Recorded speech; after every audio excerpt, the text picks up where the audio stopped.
Now that we've finished recording the drum tracks, we can move on to bass in order to establish the rhythm section. This creates the solid foundation needed for recording the rest of the instruments. When recording your bass track, again, you want to start with the best source possible using the equipment that you have. To achieve this, we're going to start with replacing and stretching the strings and being sure to tune the bass every 2 to 3 takes, which is easily accomplished by using Mixcraft's built-in guitar tuner. Here I am using a bass pedal with built-in compression, which produces very smooth and nice sounding tones. I'm also using this 200-watt hardkey amp running through 410 and 215 cabinets.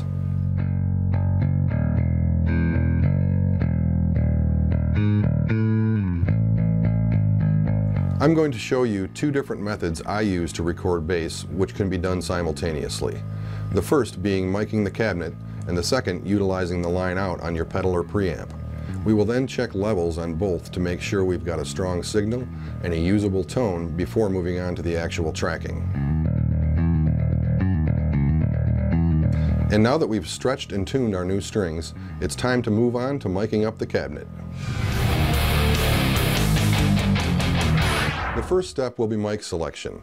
I normally use my trusty Shure SM57 on bass cabinets, so we'll mount this one to a stand and point the front of the mic directly at the speaker, slightly off to one side of the cone. You may need to try different mic positions to find the sweet spot for your particular cabinet.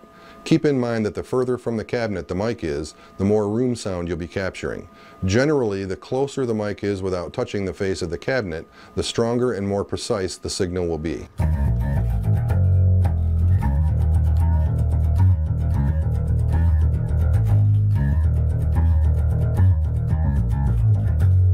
During the recording process, you'll want to make sure that the sound coming into your headphones is not going to leak into the cabinet microphone.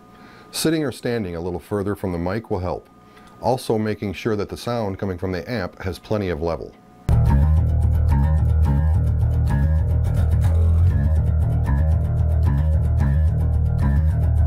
Adjust the tone of the bass at the preamp first, then tweak it further at the amp. Keep in mind that less is more.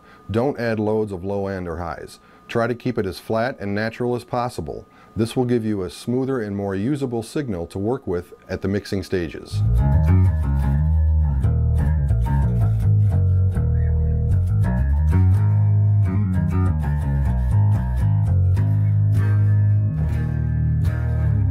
Compression on bass is key. I like to use very heavy compression with a fast attack and gradual release. Here you can see bass recorded without compression as compared to another take with compression.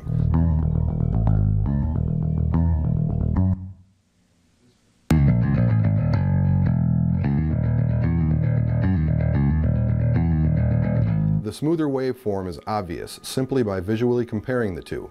The sound will be much smoother as well, alleviating most of the compression work needed at the software level. Most preamps and pedals will provide at least one line out. On this particular pedal, we've got DI, model, and a headphone output. I find that the DI output bypasses my compression and EQ settings, so I like to use the model output, which also allows me to route the signal to the amp and cabinets using this common direct box. The direct box also provides the XLR output we'll be using to route the sound from the pedal to our mixing console and ultimately into Mixcraft. After you warm up a bit on your instrument, it's time to get some levels checked.